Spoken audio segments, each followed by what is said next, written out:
नमस्कार, मैं रविश कुमार। आर्थिक सर्वेक्षण आया है। नौकरी के सवाल पर सरकार ने कुछ नायाब बहाने बनाए हैं। इन बहानों को पढ़ते हुए लग रहा है कि रोजगार पर सरकार के पास दिखाने के लिए, बताने के लिए कुछ नहीं।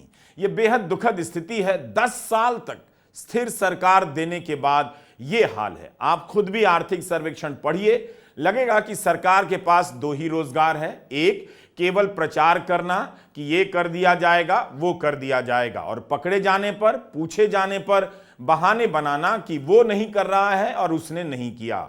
10 साल से स्किल इंडिया का ढोल पीटा जा रहा है और अब कहा जा रहा है कि 50% युवा काम पर रखने के लायक नहीं है। सारी जिम्मेदारी युवाओं पर डाल दो। अगर स्किल विकसित नहीं हुआ तब फिर यह योजना क्या थी और क्यों फेल हो गई? इसलिए हमारा फोकस उन बहानों पर है जो नौकरी को लेकर सरकार इस आर्थिक सर्वेक्षण में बना रही है। कैसे 10 साल की जवाबदेही से पल्ला झाड़ने के लिए बचा जा रहा है। पहला बहाना है निजी सेक्टर को जिम्मेदार ठहराना। कहा गया वह मुनाफे के बाद भी नौकरियां नहीं दे रहा। बहाना नंबर 2 कहता है रोजगार से जुड़े कई मुद्दे राज्य सरकारों के अधिकार क्षेत्र में आते हैं। यानी अगर देश में रोजगार नहीं है तो राज्य सरकारों को भी जवाबदेही लेनी होगी।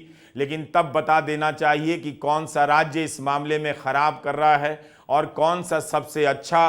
तो यही पता चल जाता कि बीजेपी के राज्य बेहतर कर रहे हैं या नहीं। बहाना नंबर 3 है आर्टिफिशियल इंटेलिजेंस।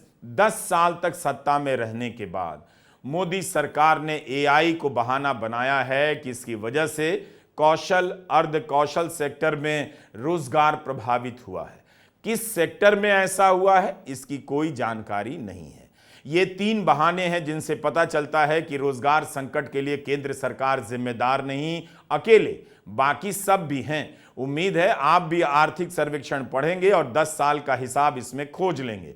शुरुआत में ही रोजगार की स्थिति पर काफी जानकारी मिल जाती है। सर्वेक्षण में लिखा है कि भारत में रोजगार के आंकड़े periodic labour force survey PLFS के जरिए हर 3 महीने पर आते हैं। शहरी क्षेत्रों के और कृषि क्षेत्र का मिलाकर सालाना आंकड़ा आता है। सर्वे में कहा गया है कि भारत में रोजगार का आंकड़ा समय से नहीं आता, जिससे कई जानकारियां सटीक रूप से नहीं मिलती।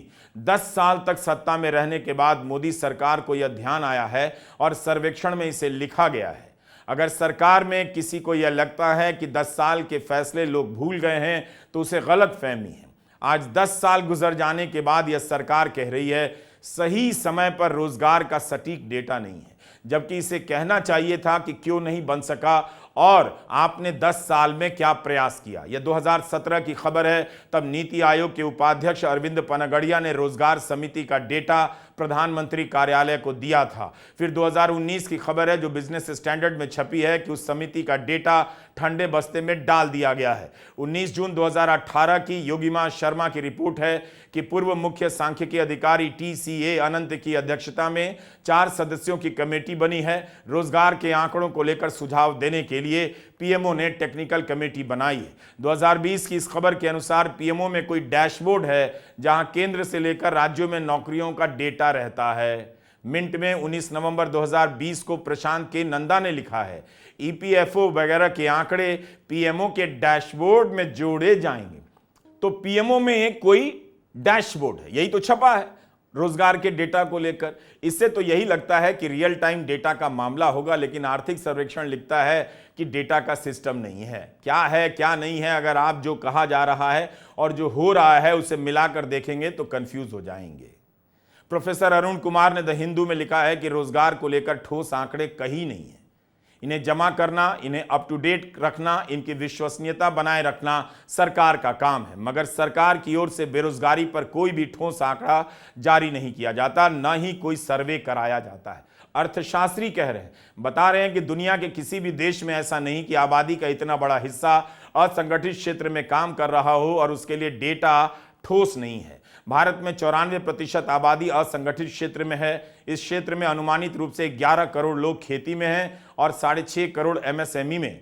इनका सालाना सर्वे कर पाना मुश्किल होता है। हर 10 वर्षों पर जनगणना और हर 5 वर्ष पर होने वाले अनिगमित सेक्टर के उद्यमों के सर्वेक्षण से इस सेक्टर से जुड़ी जानकारी जमा की जाती थी। अनिगमित सेक्टर के उद्यमों का सर्वे जनगणना और अर्बन फ्रेम सर्वे पर निर्भर करता है, लेकिन जनगणना 2011 के बाद से नहीं हुई और अर्बन फ्रेम सर्वे 2012-17 का ही है, यानी पुराने आंकड़ों के दम पर रोजगार की कहानी चल रही है।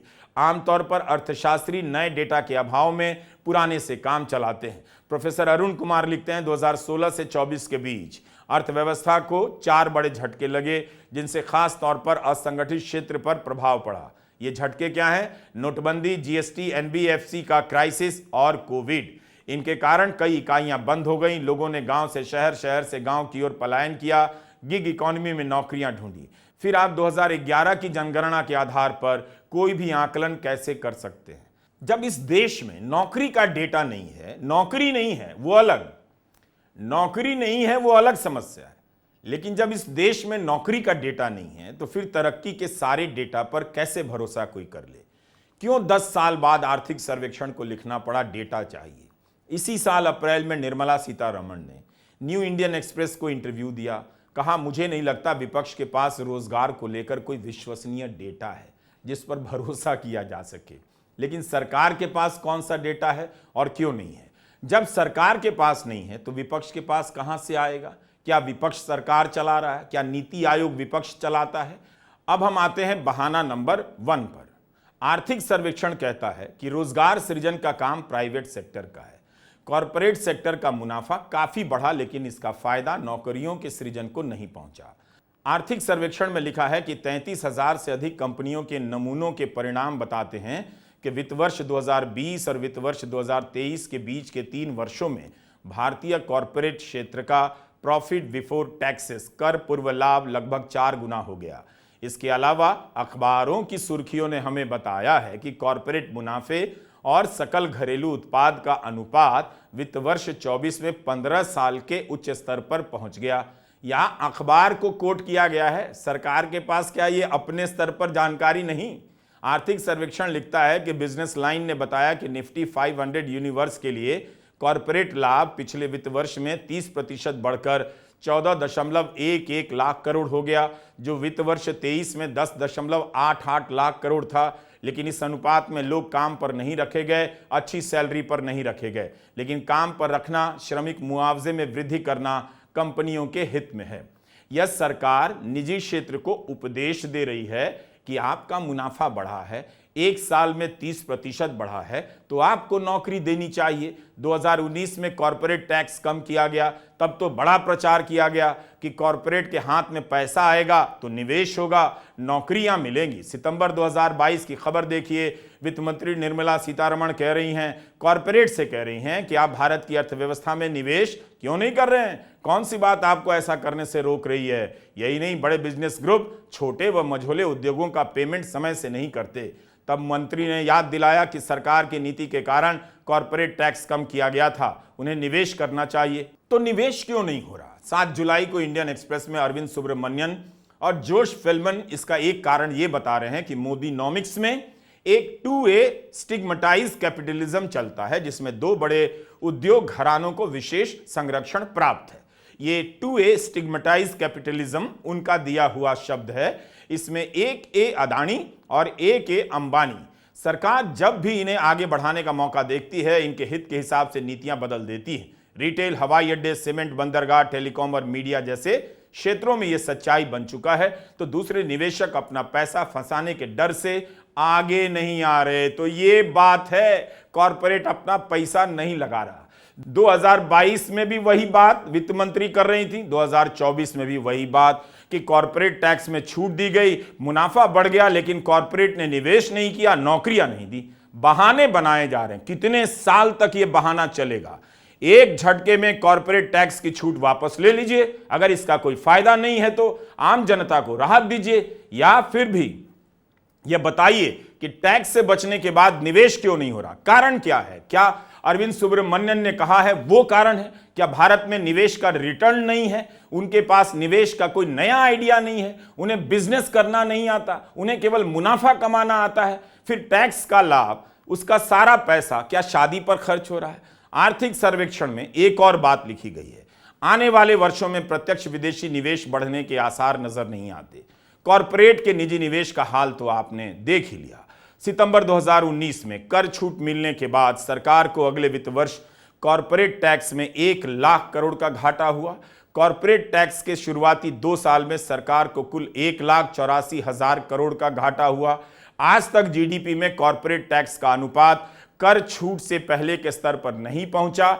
जुलाई 2024 की यह खबर देखिए, निजी आयकर यानी हम और आप जो टैक्स देते हैं कॉरपोरेट कर से अधिक बना हुआ है, बल्कि यह दूसरा साल है जब निजी आयकर कॉरपोरेट टैक्स से ज्यादा तेजी से बढ़ा है। शुद्ध प्रत्यक्ष कर में मूलतः आयकर और कॉरपोरेट कर शामिल होता है। मौजूदा वित्त वर्ष के अब तक के आंकड़ों के अनुसार आयकर शुद्ध प्रत्यक्ष कर का 60% हिस्सा है, यानी हम और आप टैक्स देकर अर्थव्यवस्था चला रहे हैं, कॉरपोरेट केवल छूट ले रहा है। आप कॉरपोरेट से अधिक कर जमा कर रहे हैं। अप्रैल जून तिमाही में 3,46,000 करोड़ का निजी आयकर जमा हुआ है, जबकि आर्थिक रूप से भारत के शीर्ष के 1% लोग देश की 40% पूंजी के मालिक हैं, फिर भी टैक्स आयकर से कम भर पा रहे हैं। कांग्रेस सांसद जयराम रमेश ने इस बारे में 14 जुलाई को ट्वीट किया, लिखा कि जब डॉक्टर मनमोहन सिंह ने पद छोड़ा तब व्यक्तिगत आयकर कुल संग्रह का 21% था, जबकि कॉरपोरेट कर 35%। आज कुल कर संग्रह में कॉरपोरेट करों का हिस्सा तेजी से गिरकर एक दशक के सबसे निचले स्तर पर मात्र 26% पर आ गया है। इस बीच कुल कर संग्रह में व्यक्तिगत आयकर की हिस्सेदारी बढ़कर 28% हो गई। 20 सितंबर 2019 को कॉरपोरेट टैक्स दरों में इस उम्मीद से कटौती की गई कि इससे निजी निवेश में उछाल आएगा, तो कॉरपोरेट को टैक्स में छूट देकर आम जनता से ज्यादा टैक्स वसूल कर कंपनियों का खजाना भर दिया गया। Centre for economic data and analysis CEDA का एक अध्ययन है कि कॉरपोरेट में पक्की नौकरियां घटती जा रही हैं, कॉन्ट्रैक्ट की नौकरियां बढ़ती जा रही हैं। मैन्युफैक्चरिंग सेक्टर में 1 करोड़ 30 लाख लोग काम करते हैं, इनमें से 55 लाख ठेके पर काम करते हैं, जिन्हें आप कभी अस्थायी या कॉन्ट्रैक्चुअल कहते हैं। तो किस तरह का काम मिल रहा है वह भी देखिए। हमने आपको कई बार बताया कि IIT और IIM जैसे संस्थानों में प्लेसमेंट नहीं हो रहा। IT कंपनियों में स्टार्टिंग सैलरी सालों से नहीं बढ़ी है। मार्च की टाइम्स ऑफ इंडिया की खबर है, भारत के IT सेक्टर के कर्मचारियों को इस साल फ्लैट सैलरी हाइक्स और डेफर्ड इंक्रीमेंट्स देखने को मिल सकते हैं। बिजनेस टुडे द्वारा सवाल पूछे जाने पर TCS के HR के हेड मिलिंद लक्कड़ ने कह दिया कि नए और मौजूदा कर्मचारियों को अपना स्किल बढ़ाना चाहिए, यानी सैलरी बढ़े, इस लायक वे अभी नहीं हैं। जनवरी 2024 में इकोनॉमिक टाइम्स में प्राची वर्मा और श्री राधा बसु की रिपोर्ट छपी है कि इस साल टॉप के IIM संस्थानों के लिए नौकरी दे पाना मुश्किल हो गया। जिनके पास कौशल है, पेशेवर डिग्री है, वह भी श्रेष्ठ संस्थानों से उन्हें भी नौकरी नहीं मिल रही या अच्छी सैलरी की नौकरी नहीं मिल रही। आर्थिक सर्वेक्षण में रोजगार की चिंता है, मगर विस्तार से नहीं, जवाबदेहियों को बांटा गया है। केंद्र सरकार, प्राइवेट सेक्टर और राज्य के बीच इतना तो कहा गया है कि युवाओं की आधी आबादी काम पर रखने लायक नहीं है। बताइए आप, 2015 में स्किल इंडिया लॉन्च हुआ, क्या लक्ष्य था? 2022 तक 32 करोड़ युवाओं को ट्रेनिंग देंगे। उसका क्या रिजल्ट निकला? 9-10 साल तक स्किल इंडिया अभियान चलाने का ये रिजल्ट निकला है कि आधे युवा रोजगार पर रखने लायक नहीं है। भारत के मुख्य आर्थिक सलाहकार V अनंत नागेश्वरन, जिन्होंने कहा है कि भारत को हर साल 80 लाख नौकरियां पैदा करनी होंगी, उन्होंने इस रिपोर्ट में नहीं बताया है कि कैसे करनी होंगी, और यह भी नहीं बताया कि अभी तक यानी पिछले वर्षों में कितनी नौकरियां पैदा की गईं। प्रधानमंत्री 8 करोड़ नौकरियां पैदा करने का दावा करते हैं, भाषण दे देते हैं। कम से कम वही बात आर्थिक सर्वेक्षण में विस्तार से कहां से वो नौकरियां आ रही हैं, इन सब की जानकारी दी जा सकती थी। वर्तमान का डेटा नहीं, भविष्य का डेटा है। और सुनिए, आर्थिक सलाहकार कह रहे हैं कि टेक्नोलॉजी का इस्तेमाल ऐसे करना है ताकि काम करने वालों की कमाई पर असर ना पड़े, तो रोक लीजिए। आर्थिक सर्वेक्षण में लिखा है कि कृत्रिम बुद्धिमत्ता, आर्टिफिशियल इंटेलिजेंस के आगमन से सभी कौशल स्तरों, निम्न, अर्ध और उच्च के श्रमिकों पर पड़ने वाले प्रभाव के बारे में अनिश्चितता की एक बड़ी छाया उत्पन्न हो गई है। ये आने वाले वर्षों और दशकों में भारत के लिए सतत उच्च विकास दर के मार्ग में बाधाएं और रुकावटें पैदा करेंगे। इन पर काबू पाने के लिए केंद्र और राज्य सरकारों तथा निजी क्षेत्र के बीच एक महागठबंधन की आवश्यकता है। बताइए, महागठबंधन के नाम से ही सरकार को इतनी चिढ़ हो जाती है। बीजेपी के नेता से लेकर प्रधानमंत्री तक महागठबंधन की व्यवस्था को कोसने लग जाते हैं, लेकिन आर्थिक सर्वेक्षण में महागठबंधन बनाना चाहते हैं।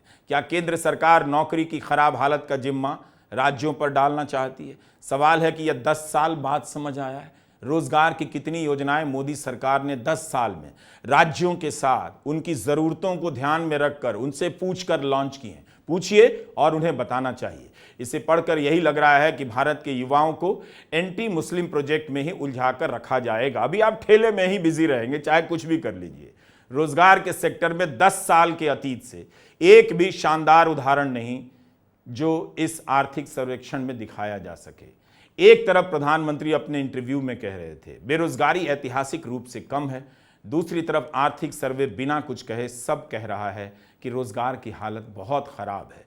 तब फिर प्रधानमंत्री मोदी ये समझा दें कि आखिर नौकरियों में भर्ती परीक्षा के ऐसे वीडियो बार बार सामने क्यों आ रहे हैं जिनमें बेरोजगार युवाओं को भगदड़ की स्थिति में देखा जा सकता है। उत्तर प्रदेश में 60,000 सिपाही पदों के लिए 50 लाख नौजवान पर्चा क्यों भर रहे हैं? 2021 में रेलवे के एनटीपीसी के 35,281 पदों के लिए 1.25 करोड़ युवकों ने पर्चा भरा था। इस परीक्षा की प्रक्रिया को लेकर भी विवाद हुआ। अगर 8 करोड़ नौकरियों का सृजन हुआ है तो उनकी संरचना को लेकर ठोस आंकड़े सामने क्यों नहीं है?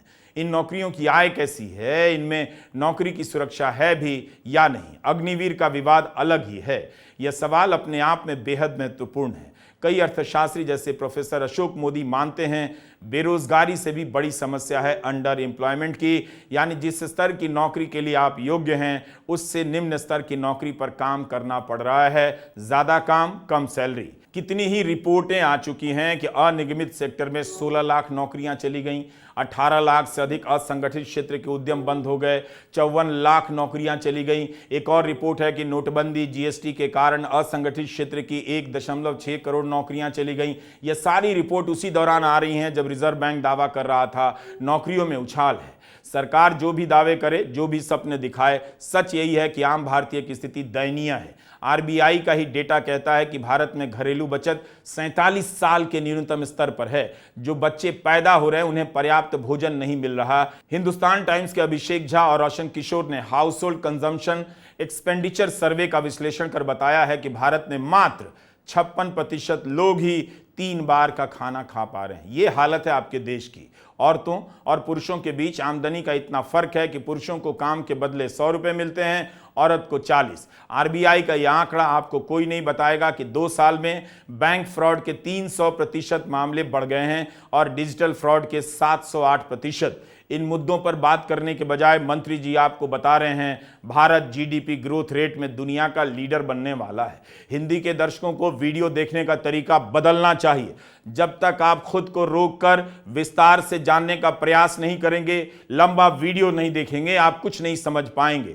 ऐसे विश्लेषण बोरिंग ही होंगे, इनमें आप आइटम सॉन्ग का आनंद नहीं ले सकते। आपकी इन्हीं उदासीनताओं का नतीजा है कि 10 साल से सार्वजनिक जीवन एक ही मुद्दे से बजा रहा है। वो मुद्दा है एंटी मुस्लिम का। हर दिन इसे लेकर एक नई खोज सामने आती है और पूरा समाज इसमें हाँक दिया जाता है। नमस्कार, मैं रवीश कुमार।